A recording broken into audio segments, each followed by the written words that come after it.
she'll shake your windows and rattle your walls. But the times they are changing. Yes, they're changing.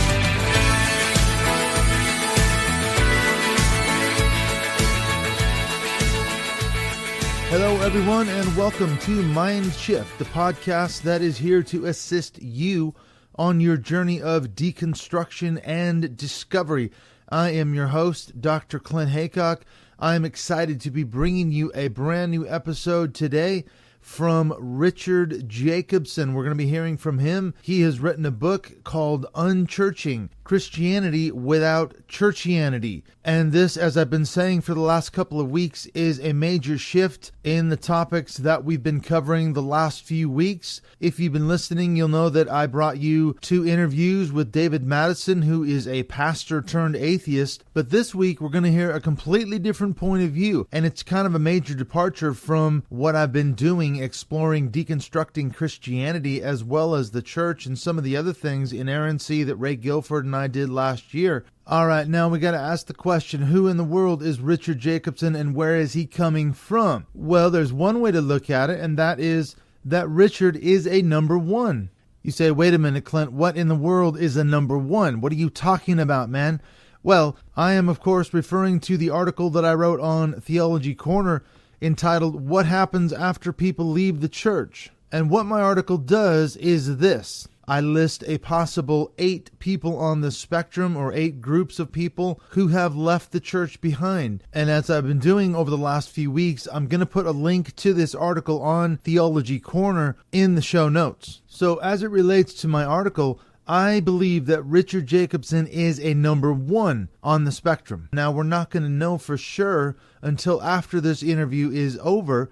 We're going to come back to that, and I'm going to read to you my description of some of these categories, and we're going to try to see where Richard falls on this spectrum, because it's not about necessarily pigeonholing people or shoving them in a box and saying, well, this is where you're at on this scale of people who have left the church behind. It's about this journey, as I say, of deconstruction and discovery, because what I've been finding out myself is that as you begin the very process of deconstruction, it is then that you begin to embark on a journey of discovery, and it is amazing where this journey takes you. It's not about being stuck in one place forever. And as we hear Richard talk about his book and the things that he is passionate about, we're going to come back, as I say, and talk about that after the interview. Now, you may or may not agree with what Richard is saying. He very much identifies as a Christian, as someone who's very passionate about the church, and that's where he's coming from, and he's certainly aiming at a particular target audience. And so we're going to find out what he has to say in just a few minutes. And really, this speaks to the purpose of why I started this podcast, why I changed the name of it from the Preacher's Forum podcast to MindShift last year, because it's all about critical thinking about topics like God, the church, and spirituality. So we're going to apply critical thinking. How do you do that? How do you learn to think critically? Well, the best way you can do that is by being exposed to other points of view, things that you may or may not agree with, things that you may or may not have ever heard before, and trying to have a respectful dialogue, a respectful discussion, whether or not you're coming from exactly the same point of view. It really doesn't matter. It's all about learning to have a respectful discussion, a respectful dialogue, listening to other points of view, trying on other perspectives, other frames of reference, angles of vision, whatever you want to call it. That's what we're going to do in this episode today in my conversation with Richard Jacobson. I just want to take a second and mention before the interview with Richard that I'll talk a little bit more after about how you can get a hold of me on social media. And I'm also going to give you some information about how you can support the work of MindShift and the Preacher's Forum blog. And I want to talk to you about one of the new rewards I've just added to the closed MindShift podcast group on Facebook, which is what you get to be involved in by being a patron or a supporter of MindShift. So I'm going to talk a little bit about that after the interview with Richard Jacobson. So let's not waste any time. Let's get right into it, and let's see if Richard can live up to his claim that there is indeed such a thing as Christianity without all that churchianity.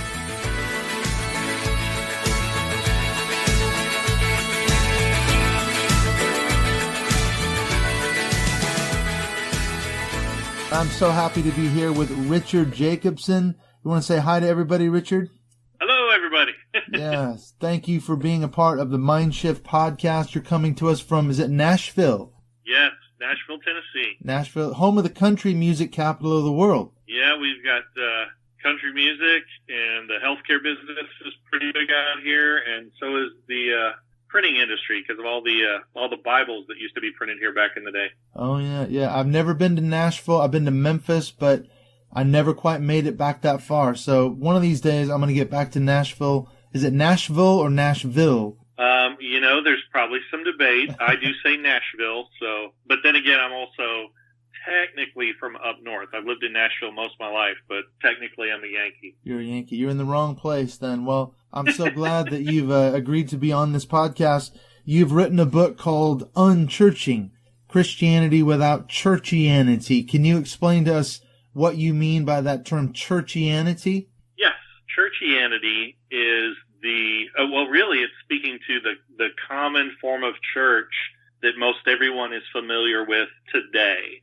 And that is a church that has a building that, at least here in the West is incorporated, or at least in America is incorporated as a 501c3 not-for-profit corporation. It has a constitution and bylaws. It has policy and procedure. It has titles and positions and hierarchy and programs. It is an institutional animal. And the book is a deconstruction of that institutional church model and an attempt to separate it from biblical church community, because obviously we don't see any of those things in the Bible, which means you can have institutional church, and I'm using air quotes, which you can't see. You can have institutional quote-unquote church without having genuine church community, but you can also have genuine church community without borrowing anything from the institutional church model. And I think one of the reasons it's important for this generation to separate those things is because right now we're seeing this major exodus from the institutional church. Millennials especially, there's all this talk about the dones, the believers who are done with church, but they're not done with Jesus. So they're walking away from the institutional church, but they're taking their faith with them. And so now the church is reaching this identity crisis where it's having to figure out, well, how much of this stuff is negotiable because, most of the institutional trappings are not appealing to the younger generation that wants genuine spiritual community without all of that corporate structure. Yeah, so you mentioned that's a big trend, isn't it? Especially millennials are leaving the churches in droves. So what is wrong with the institutional church, as you described it, that so many people are leaving it? What's it missing? What's it doing wrong that is not connecting with, especially that generation coming up, isn't it? Yeah, absolutely. That's probably a whole other conversation in and of itself. And even though we're talking about my book, I would actually point you to another book, because I think there's another author who could speak to that with more authority, and that is Josh Packard's book called Church Refugees. And the reason I think that's a good resource for people is that he just went and asked that question of everybody who was leaving. So he actually did this big survey where he said, what are the reasons you're leaving? And, a lot of them had to do with changing values. A lot of it had to do with churches that tend to, and I want to say this in a way that doesn't sound disparaging, but a lot of what we do in church is for ourselves. And a lot of what you see in Scripture is this mandate to have an impact on the world around us, to have an impact on poverty and to especially minister to those who are marginalized and disenfranchised. And that very often doesn't seem to be the priority. And I don't know that it can be the priority when you have all this ministry overhead that has to be paid first. Yeah, so is that the major priority? Keeping the plate spinning, keeping the lights on, the heating on, paying staff salaries, and by the time you've done all that, there's hardly any money left to actually go out into the community and do some good for the community or the world. Yeah, and that's not, we're getting, I don't want to say out of my depth, but that's not really the main focus of the book. However, I do touch on that, And one of the things that I found interesting when I was writing the book is I looked at some statistics between what the average institutional church spends on itself versus quote unquote ministry, like actually the portion of the budget that goes to helping people, versus what you see in the nonprofit world. And it's almost a mirror image. In the institutional church world, we're spending, maybe 85-90% of the money that comes into the church on the church infrastructure, on buildings and salaries and equipment and programs and supplies and everything that goes into putting on these, big productions. And 15% of it would go toward things that most people would consider the real ministry, like helping the poor. And then when you look at many nonprofits, it's the exact opposite. They might spend 10 or 15%, or at least the really good nonprofits that run really lean. They would spend maybe 10 or 15% on their infrastructure and supplies, et cetera. And the vast majority of the money that comes through goes to help people. Yeah, and I think it reminds me what you're talking about, some of the things that Frank Viola in his book Reimagining Church, he touches on some of these things, doesn't he? He talks about auditorium churches or entertainment churches where it's a major production, it's a professional production, so much money has gone into the lights and the sound and the musicianship and the sermon and the facilities itself that by the time all that money is spent, there's hardly anything left over to actually, well, in the words of theologically, you could say to be missional. That's kind of the key word here, isn't it? It seems like if millennials are saying we're not being missional as a church by meaning going out into the community, going out into the world, we're spending all of our money on the facilities and salaries and production. What are we doing here? Is that in your opinion, is that one of the major reasons why millennials are leaving the church? Yeah, I mean, probably. Again, this is not really my area of expertise. My book is more of a theological deconstruction of the church model, not really a survey of why people are doing this or that. That's why for that part of the conversation, I would defer to Josh Packard because he's put a lot of research into that and a lot of time into that.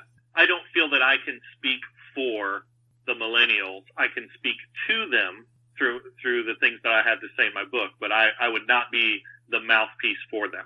So what's kind of the thesis argument of your book? What would you say is the summary of your argument? Basically, I was trying to fill a space where I saw there was a need in this conversation. Like, again, if you want a sociological perspective of what's happening, read Josh Packard's Church Refugees. If you want a historical perspective on how we got to where we are, how these various things crept into the church from the culture around us over the past 1,700 years, then you should read Frank Viola's Pagan Christianity, especially the edition that was co-authored with George Barna, because it's very well footnoted, it's very detailed. But what I saw, at least out of the books that I could find, what I saw that was kind of missing for me was, people could tell me, here's how we got to where we were, and other people could tell me, and here's why others aren't connecting with it, and here's why they're leaving. But what I wanted to see was somebody deconstruct that institutional church model and point by point contrast it with Scripture to not only show that it's extra-biblical, but that it's anti-biblical. Because if you don't do that, then what ends up happening is people say, yeah, I see how all these things got into the church, but so what? We have a lot of freedom in Christ, and it's really just a cultural thing, and it's not doing any harm. And I wanted to show, no, it actually does hinder the church from being what she is supposed to be. Right. So in your understanding of it, then what is the church supposed to be about? What's the purpose of the church? Because as you say, a lot of people have left it for a wide variety of reasons. So it's not doing something right. In your view, what is that purpose? Obviously, the church is multifaceted, and so you could speak about different aspects because, the church is described different ways. The church is described as a body, and the church is described as a bride, and the church is described as a house. And I would say that each one of those highlights a certain aspect. For me, the standout one is the description of the church as a body, and specifically, we use the language, but I don't know how much we mean it. While Jesus was here on earth in the flesh, he was confined to this very limited body. He had the body of a man, and that meant he could only go a certain distance in a day. He could only touch and talk to so many people at a time, and it wasn't enough. And so his intention was to give that up, to fall to the ground and die like a seed, and to be multiplied. And so now his life has been multiplied throughout the church. And this is not just poetic language. What I am saying is the church is supposed to be a community of saints that are living by the life of Christ. The ministry that he started 2,000 years ago, that ministry, the ministry of Jesus, has not stopped. And I think very often we only conceptualize it in terms of him modeling it for us and then passing the baton to us. And definitely, on one level, that's true, but we really don't own the fact that he is still doing the work that he started, and he is still alive and active through his body, the church. And that's kind of a long answer to a short question, but that's something I don't know. I don't know that we have a firm grasp on that anymore. Yes, something's been fundamentally lost in that process, because I think a lot of the people I talk to, most of my friends are not Christians. The people I work with are not Christians, but we get into a lot of discussions about religion and spirituality and things. And the one thing that I hear consistently from people, my friends, about the church and their perception of it is that they think that the church today has fundamentally lost sight of the sort of simple message of Jesus, if you will, that whatever it has become has almost no bearing with how he lived and how he treated people and those kind of things you were describing. Do you find that's the case in the States as well, that people have that kind of gut level reaction to their perception of the church from the outside? Yeah, and not just losing sight of the message, but actually not being stewards of the presence of Christ. And an unbeliever looking at the church wouldn't describe it this way. I'm obviously speaking from the perspective of a believer, because an unbeliever wouldn't even know to criticize the church based on this. You think that's somehow not being manifested in most churches today? I don't know that I could speak to that. Yeah, that's a big statement. It's a big claim for sure.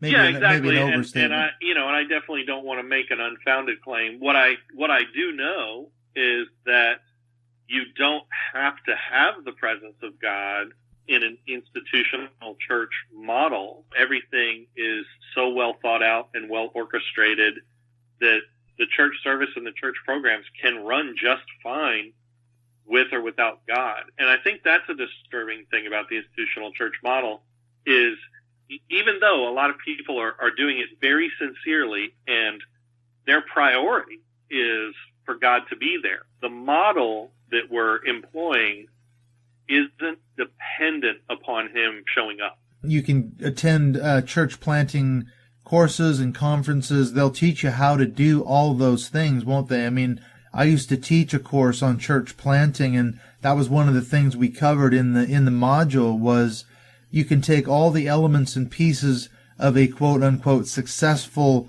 model that's worked in other places and just replicate it somewhere else. And there's a good chance that it will succeed in terms of adding numbers and having a budget and staff and everything else. And there's certainly been a model that many, many church planters have used, haven't they, all over the world? You just replicate an existing model. Yeah, I mean, anyone that's ever been in a church that's gone through a building program campaign, a capital campaign for a building fund is probably, if they were close enough to see the inner workings of it, then they probably know exactly how much we borrow from corporate America and that whole type of thinking and strategy. Literally these church consultants who help churches structure their campaigns can come in and say, oh, well, in a church your size, the demographics are going to break down this way. And then when we start launching the campaign, you're going to lose this many people because they're not going to like the campaign. And then it's going to take a year. And then in a year from now, you're going to have this many more. I mean, they've crunched the numbers and analyzed the data so much. They can tell you with a very, very high degree of accuracy, here's how this thing is going to play out. I mean, obviously, they're doing these things with the intent of reaching more people and sharing the gospel. I don't want to make it sound like the hearts aren't right, but I'm just saying it runs with a corporate business strategy where you could just literally take God out of the equation and it would still play out exactly the same. It's like starting a business then, in effect, isn't it? A lot of the same principles apply. The things, the markers that you just laid out would apply for starting a brand new business in a community, wouldn't they? You do your demographic research. You'd wonder if, is this a product that I can sell in this area, whether it's a restaurant, cafe, a business, whatever it might be. You'd do a lot of the same things, wouldn't you? And it may or may not succeed. Yeah, the funny thing is I've actually spent the past few years in and out of the startup world because I helped launch a music tech startup, and then since then I've consulted with other startups. What's funny is, it's absolutely the same. A lot of what I saw as an institutional church pastor has actually transferred over. Matter of fact, probably a lot of the skills that I'm using when I do consultations were honed in the institutional church. They were just spiritualized. And, now that I'm out in the business world, I kind of see, these are actually skills that the church borrowed from the business world. It's maybe even a better fit out here than it was in there. Yeah, that's got to be the ultimate irony. Yeah, it's interesting. Now, you mentioned a little bit ago, you said something about the model that you see in a lot of institutional churches is unbiblical. This is something that Frank Viola talks about in his book as well, that the problem with institutional church or auditorium churches is that it keeps people in a state of spiritual infancy because they're not allowed to exercise their gifts and their passions and things like that, because a small group of people at the top does everything. Basically, they get all the important jobs. Does your book kind of touch on sort of that dynamic of leadership or the clique at the top that sort of runs everything? Yes, and I, not only do I touch on it in the book, but I have a YouTube channel that has some animated explainer videos, and one of my favorite videos that I created actually touches on this. When we think, okay, well, how does my pastor equip me? Well, the main thing that he does is he preaches a sermon every week. I mean, yes, he might do hospital visits, and he might do marriage counseling, and he might perform, weddings, and he might speak at funerals and any number of things. But the one thing that he does that touches everybody in the church is the Sunday morning sermon. Everybody sits and listens to him preach this sermon. And so if that's the main thing that he does that ministers to everybody else, then obviously that must be the way that he is trying to fulfill that passage that talks about equipping the saints. And if you look at the way that plays out, it's usually interpreted this way. My pastor gave this great sermon series on having healthy conflict, or, how to have better communication in your marriage, or, how to raise your kids in the faith. And because of the things that I learned during that sermon, I feel more, quote unquote, equipped. That basically the way that we're understanding a pastor equips the church is by coming up with sermons that he thinks will enrich their life, and then, teaching them like a professor lecturing at a college. Well, okay, that's one way. The other interpretation, and it's almost the exact opposite interpretation, is what if God gave apostles, prophets, evangelists, pastors, and teachers to teach their particular specialties to the church so that the church could then do those things? And so, as you work your way through the fivefold ministry, you start to realize, oh my gosh, we're all supposed to teach, we're all supposed to prophesy, we're all supposed to, be a witness. So you work your way through, and it's like, oh my gosh, maybe equipping the saint is actually teaching them to do that thing that I have a special gift to do. And it makes sense when you think about it. We learn math from a math teacher. We may not all become fellow math professors. We may not become a specialist where we become a quote-unquote apostle, prophet, evangelist, pastor, or teacher, but we will learn to operate in all of those various gifts if the perspective is that they're supposed to be teaching us their specialties rather than using their specialties only to minister to us, while we just sit passively and receive from them. Does that make sense? It definitely does, because one of my favorite authors is Fred B. Craddock. He wrote a book, As One Without Authority, a great book on the sort of communication dynamic that goes on in sermons in most churches. And he says most sermons turn listeners just into passive recipients. And this is the problem with the whole model, is that all they have to do is the sort of go and do portion of the sermon. They just sit and listen to it. He does all the work, and you don't have to do anything except just take it in. And this is what I hear you talking about with the problem with that model, isn't it? That's why listeners are kept in a state of infancy, because they don't have to do anything. They just put their money in the plate and show up every week and listen to the sermon and go home, I guess. Yeah. Here's a question. When you get into this issue of using Scripture as your source for your theological argument, one of the things I recently posted on your Unchurching group was a classification, as I've been kind of working through different categories of people who have left the institutional church, because it's not just one type of person that's left the church. There's a lot of nuancing, isn't there? But one of the categories is people who have left the church for a variety of reasons. They still accept the Scripture. They still accept Christ. They still believe in God. That seems to me like that's kind of the main category of person that you're targeting. Because what if someone doesn't accept the Bible anymore and says, well, Richard, you can quote all these verses and you can say all these theological things, but I don't accept any of it from a biblical perspective. Does that make any sense? Yeah, it makes sense. And, I'm not trying to be all things to all men. The book is specifically targeting what are commonly called the duns, and I don't know, maybe there are even subgroups within that. But when I say that, what I'm specifically thinking of are people who are done with the institutional church model, but haven't wavered in their faith as far as following Christ, wanting to be a disciple, even wanting to have a Christian community. They just don't want the institutional trappings that go with our current form of church. That's a big consideration, isn't it? Because if you've left the church, you haven't given up on God, as it were, or maybe given up on people as well, then where do you go from here?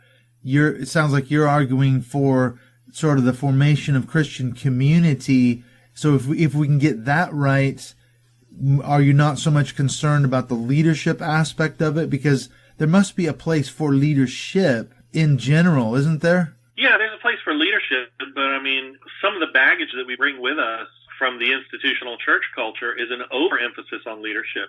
And let's face it, one of the reasons that we really celebrate and elevate leadership is because we want our pastors and other church leaders to basically live our spiritual life for us. We want them to serve as a proxy for us. And maybe we're not aware that we're doing that, but it certainly shows in the things that we tend to value, in the institutional church. And so, when we wake up to the fact that, okay, this model isn't scriptural, it doesn't mean that we suddenly become deinstitutionalized. It doesn't mean that all of our habits and bad thinking just instantly fall off. It's a process. It's a deconstruction process. And so I don't think it's a good idea to necessarily start with leadership. Very often when you see people who say, okay, well, I'm going to leave the institutional church and I'm going to, quote unquote, start a house church or something like that, the first thing they do is go, okay, well, who's going to lead it? Or what does the leadership look like? And honestly, that is putting the cart before the horse, because the first thing you have to do before you even start to think about church community, the first thing you have to do is kind of rediscover community, because in American culture and probably a lot of, just all Western culture, community is largely a thing of the past. We don't really understand what it is to live in community with other people. Right now, some experts are declaring loneliness as the number one health epidemic in America, because they have determined, and this is quantifiable, measurable, indisputable, that people that they can identify as lonely, they don't live as long as people who aren't lonely, and they have a rash of other health problems. Loneliness actually has a physical effect. And now what's interesting about that is the staggering statistics on loneliness, like how many people you could actually categorize as being lonely, when we are more technologically interconnected than ever before. And so the phrase that I'm hearing more and more to describe the American experience is that everybody is alone in a crowd. So I say all that to say, I think it's premature to start saying we're going to learn how to be a church community when we don't even have the foundation of community yet. So the first thing we need to do is start relearning what it means to have a day-to-day shared life with other people. And then over time, absolutely, we want to start learning how to function as a church community. And then over time, maybe we want to look at, and mutually deferring to each other, we might want to recognize those that seem to have a better grasp or seem to be pulling ahead and recognize those as leaders. But I think it's the exact opposite progression of how we plan an institutional church. Institutional church starts with selecting a leader, picking out some people who are going to be the church, and then eventually we're going to make disciples. And so this overemphasis on leadership and the way we idolize leadership and the way we tell ourselves this whole thing is going to crumble if we don't pick the right leaders, and this whole myth about spiritual covering, which is total nonsense. We need to be under the covering of a pastor. It's sort of a default setting, isn't it? Like you say, it's part of that American culture. We see it over here in the United Kingdom as well, this sort of mentality that just says, if we're going to start a church, we have to have a building, we have to send out invitations, we have to invite people, we have to go down and have our leadership team firmly in place before we do anything as far as numerically looking to grow. And so you just sort of plug in these sort of, you say corporate model factors into this thing, and before you know it, you've got yourself a church. And you might even have 50, 60, 100 people within a few months. Those are the metrics for success in a lot of places, aren't they? Your church is numerically growing, so you must be doing everything right. Sure. Yeah, absolutely. Because again, we borrow from the corporate business model, and the way that you judge success in corporate America is growth. And it's kind of scary that we've adopted those metrics, that we look at buildings. The joke is we look at the 3 B's: buildings, budgets, and butts in the seats. Meaning, how big is your facility? How much money do you have? And, how is your attendance growing? And yeah, in terms of growing a church wide, maybe those are the metrics. But in terms of growing the church in any way that's deep, those aren't the metrics. Yeah. And that's a lot harder to plug into an Excel spreadsheet. Yeah, so there's no category. We go for the things that we can see and the things that we can count and measure. Yeah, numerically, financially, whatever. Well, now one of the questions I've been thinking about as you're describing this model, does church history teach us anything? Because what comes to my mind is the example of the Pietists in the 17th and 18th centuries in Germany, where they broke away from the sort of Orthodox Lutheran church. They were fed up with a lot of the cold, dead orthodoxy. And what strikes me when I read, one of my favorite books is Philip Jacob Spener, Pia Desideria, and the critiques that he offers of the Lutheran church in the 18th century, they sound exactly like what people like you and others are saying of the church today.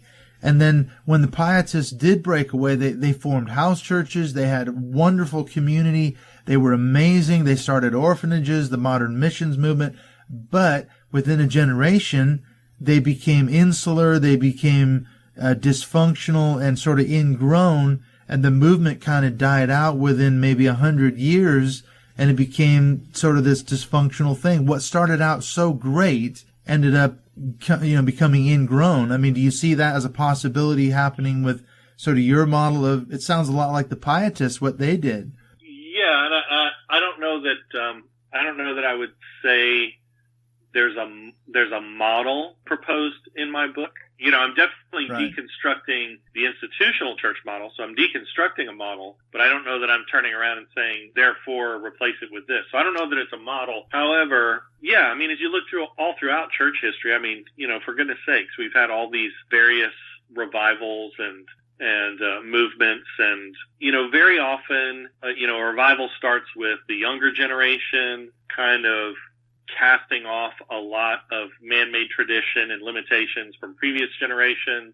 I mean, honestly, this was my childhood. I'm a child of the Jesus movement, so this is how my church experience started, was in the midst of one of those type of revivals. And so that left an indelible mark on me in terms of, if not what a church should be, at least what a church could be. Yeah. And then people want to sustain it and keep it going, and so they put their hands on it and they start adding things to it.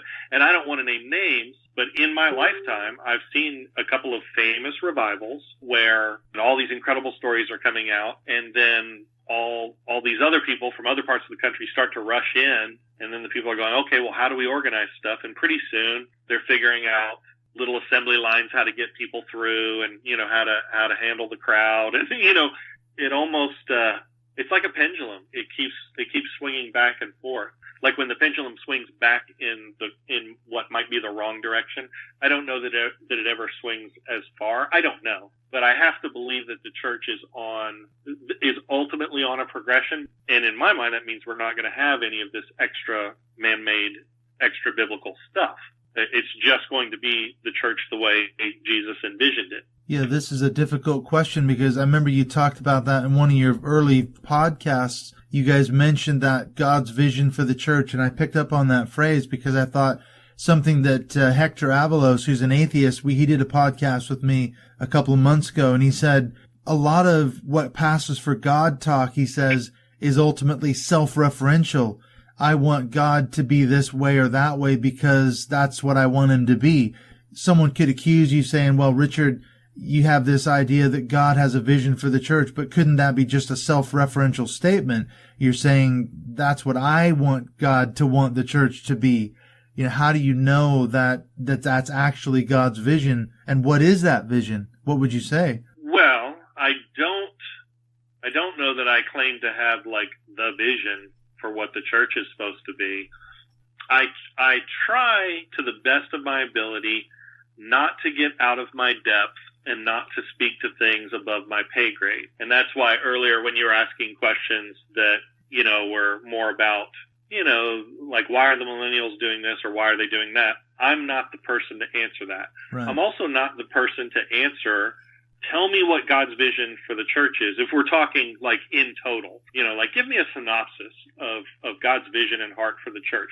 I can tell you what I've seen so far, and I can tell you the things that really stand out to me in Scripture, but I also know that I see in part. What I do know that I can do very well, and what the focus of the book is explaining why the thing we have is not the thing he wants. That I feel confident doing. Right. So what does he want? That's the question then, isn't it? That we're not seeing now. To some degree, to the degree that I understand that, I do speak to those things in the book.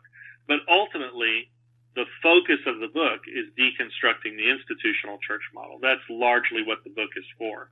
If you're going to build and you pick a piece of property and there's a huge boulder in the middle of the field, you can't get any building done until you blow up that boulder.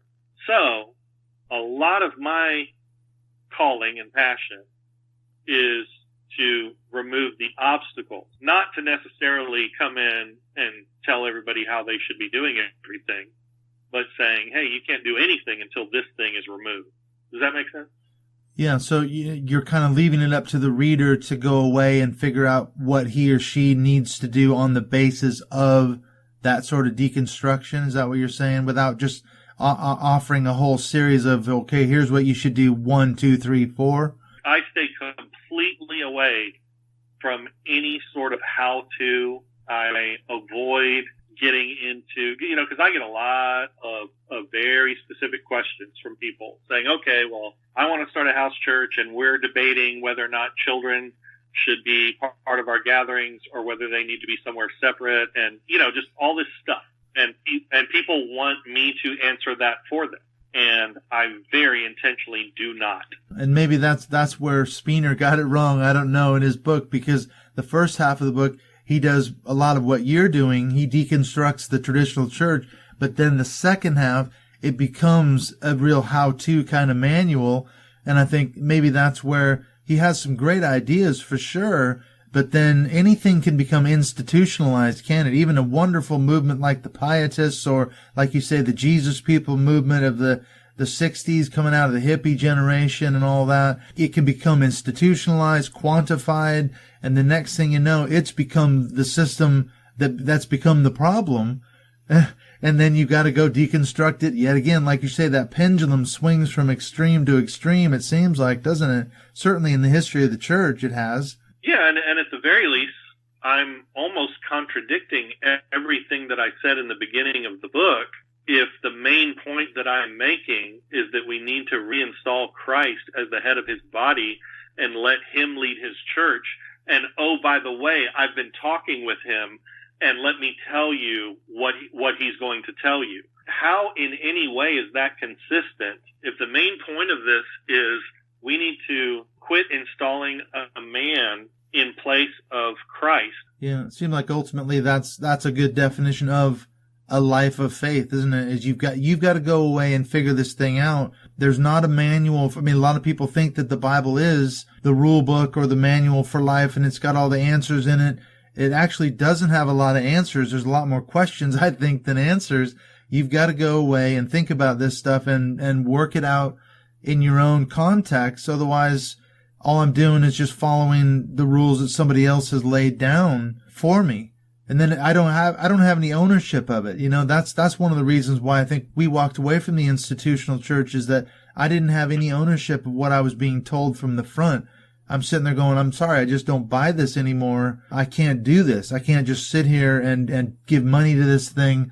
I don't believe this anymore, what you're doing. I know what you're doing because I used to be the guy up in front doing those things and saying those same things, but I can't do that anymore in good conscience. I think that was kind of one of the starts of our deconstruction away from the institutional church. Now, I'm curious, we probably should wrap it up a little bit toward the end, but what kind of responses have you got? I'm kind of thinking maybe one last question, because I know you've got an Unchurching group on Facebook, and there must be, nearly, over 4,500 members in there, something like that. It's well over 4,000. It's quickly approaching 4,500. Yeah. And at the rate that it's been growing lately, I won't be surprised if it hits 5,000 pretty soon. I don't know what's happened, but we've suddenly had just a wave of requests lately. Yeah, I saw a post the other day saying the administrators are struggling to process all of the people trying to get into the group. You're overwhelmed with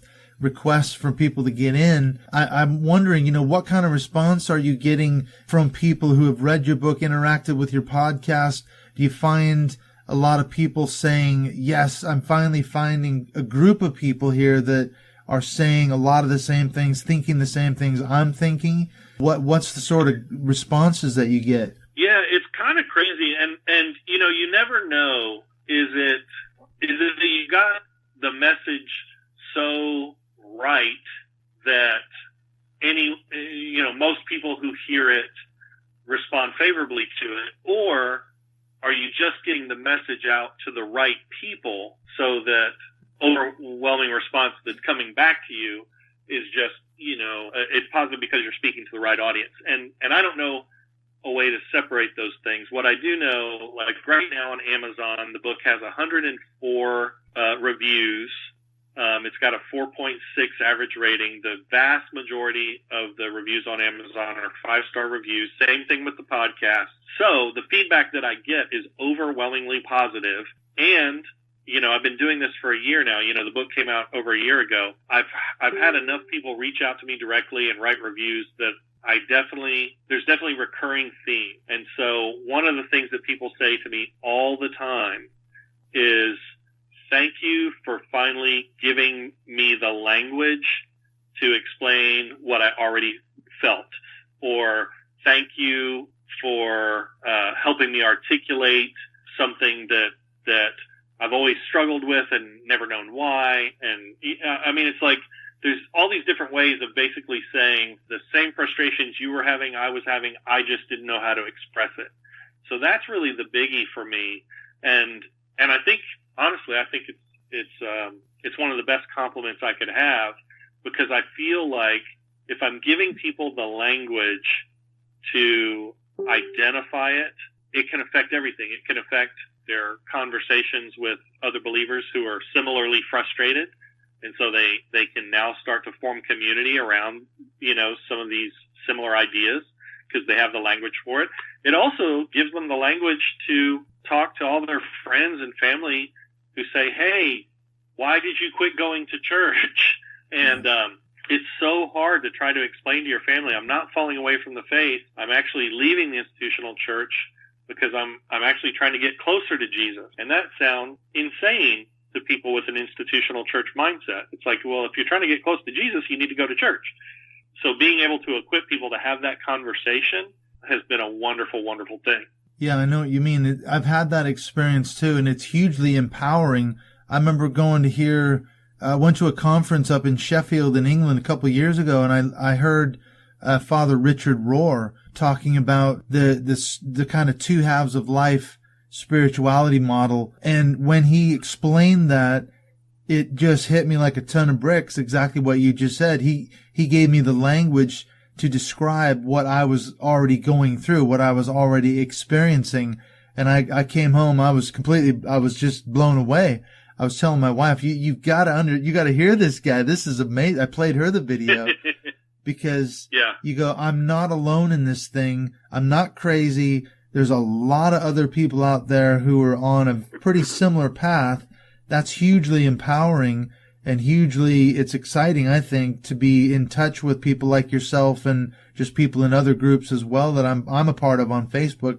So, thanks for putting the book out. Thank you for putting the group on Facebook. It's been great to connect with people, especially that we're, as I said to you in a message the other day, we feel kind of isolated over here in the UK because we're kind of out of that American evangelical scene.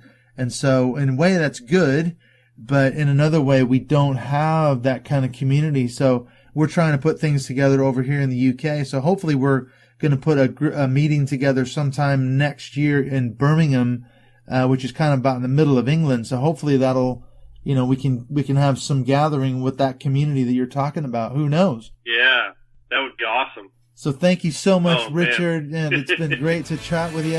Thank you so much.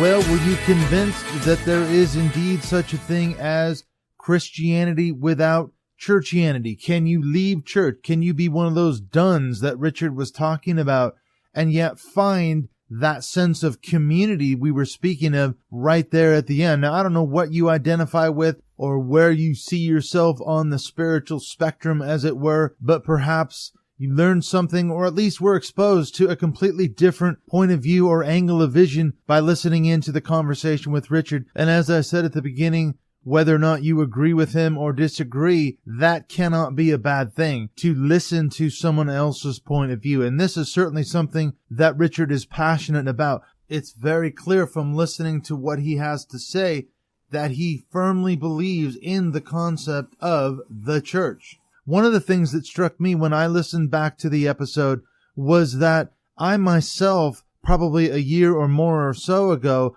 I would have totally identified with where Richard is coming from now. And I said at the beginning of the podcast that I'd come back to this thing and try to discover where Richard lands on the spectrum. So if we go back to my article on Theology Corner, what happens after people leave the church? As I said, I identify at least 8 groups on this spectrum, people who've left church, and I'm sure there might be more, and this obviously has to be heavily nuanced, but I said I think Richard might be a number one, and a number one is a person who's left the church, okay, probably for a wide variety of reasons, that institutional church that Richard was talking about, but these people, they still identify as Christians, they still believe in God, they still believe in Jesus, they accept the scriptures as the authority, the word of God and all that. It's just that they want to keep doing church just in different ways, perhaps more organic, less hierarchical. And what you're going to hear from this group, and I think we did hear this a lot from Richard, kind of an argument that proceeds along this line. They believe that the current forms of institutional churches, in air quotes, are in many ways or scripturally doing church wrong. As Richard said, he believes it's unbiblical as far as he understands what church could be or should be based on a particular reading of scripture. And I think it's pretty fair to say that Richard definitely would fall in that number one category, because then when you go on to number two, you find here people who have left the church, like Richard, perhaps they still follow Jesus, they still believe in God, the Bible, and all the rest of it. It's just that this group doesn't want to participate in any form of intentional church gathering. They don't want to go back to church, whereas the number ones are still very much involved in this idea of we want to do church, we believe in the concept of church, it's just we don't like the way it's being done now in what they call institutional churches. And I think what you're going to find is that the Unchurching group that we were talking about, the Facebook group that Richard started, in my experience in the group, I think most of the people in the Unchurching group are going to fall in that number one category. I think there may be a few number twos in there. Now, as I say, I was a number one, and then I shifted, though, to being a number two. I believed in the church. I was passionate about it. I used to argue about, the Ephesians 4 thing that Richard was talking about. But I then shifted over to number two. I walked away from the church and I said, no, I don't ever want to go back.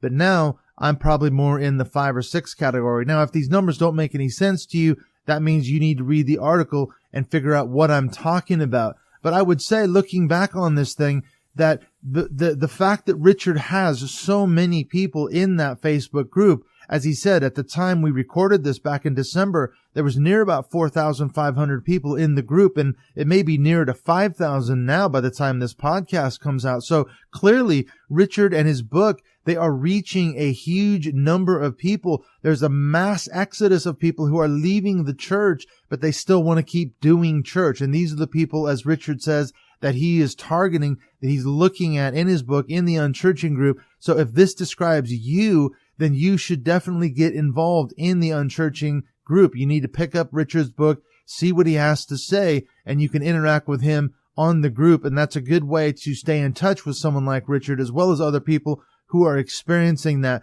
But, just because you may identify as a number one now, you don't necessarily have to stay there forever. You're going to move perhaps along that spectrum and along that scale. And as I said before, this is the whole point. Someone like Richard might start you on that journey of deconstruction and discovery, and then you may find yourself moving along further down the spectrum or further off the chart. Who knows where you're going to end up?